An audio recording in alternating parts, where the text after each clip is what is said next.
Hi everyone, Dennis Foley from Acoustic Fields. I follow Graham Cochrane.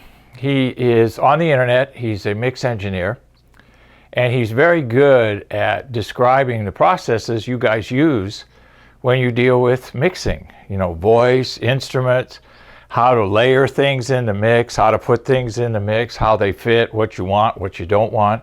And he's really good at telling you how to do it using Pro Tools. I follow it because I like to see if there's any way I can improve the acoustics of the room to help the mix engineers like him and you guys out there use maybe a little bit less signal processing because we did our job first in the room.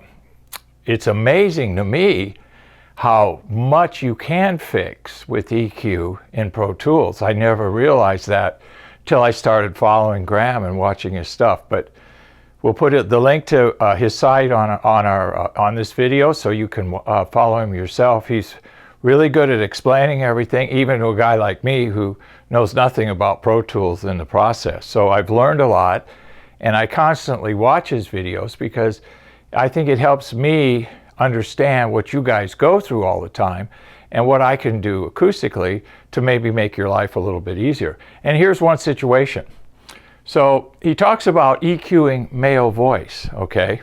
And he uses examples all the time. And he has the Pro Tools screen up there so you can actually see how he does it. And I just found it fascinating.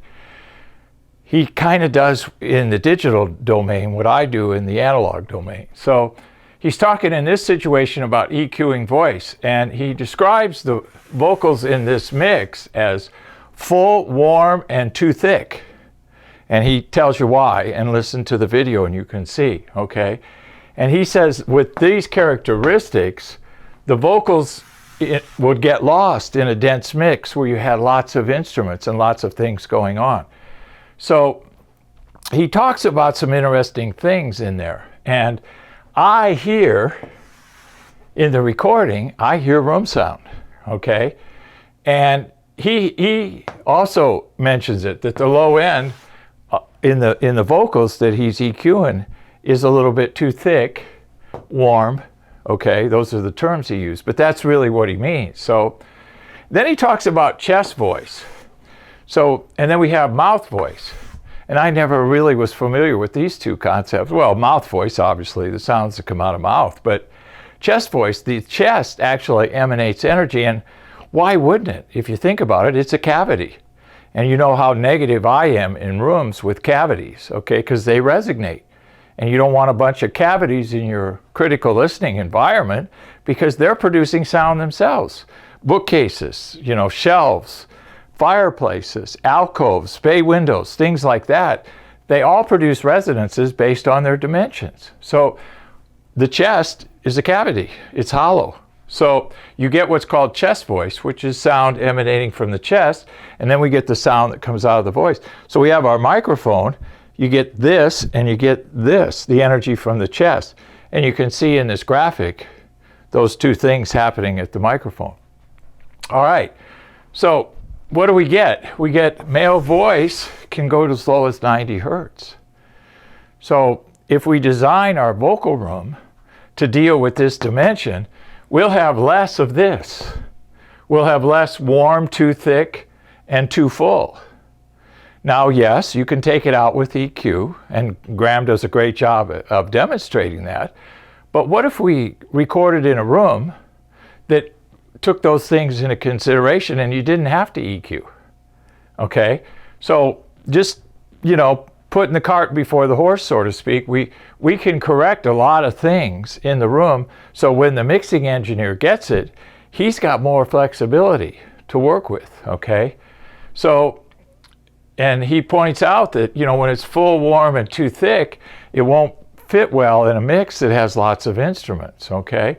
So the goal here is to give the mixing engineer the best possible recording that you can, and a lot of the issues that you guys deal with, you engineers out there, that you EQ for, we can treat inside the room. So those of you that are working in rooms and are getting these kinds of things, there's things maybe we can do to clean it up before it even goes to the mixing engineer.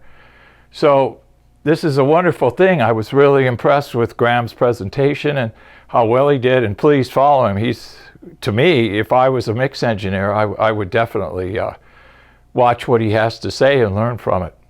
So remember, we want to give that mixing engineer the best recording we can, so let's fix the problems that are going to be in the recording, in the room, and then give it to the mix engineer and let him use EQ as a polish, not as a real treatment.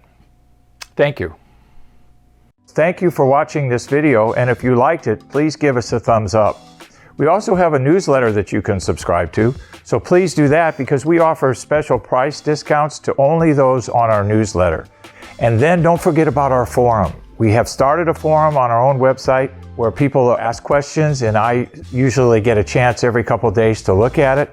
There's an interchange between people on the forum, and we'll give you real answers on a regular basis, so that'll help you. Thank you.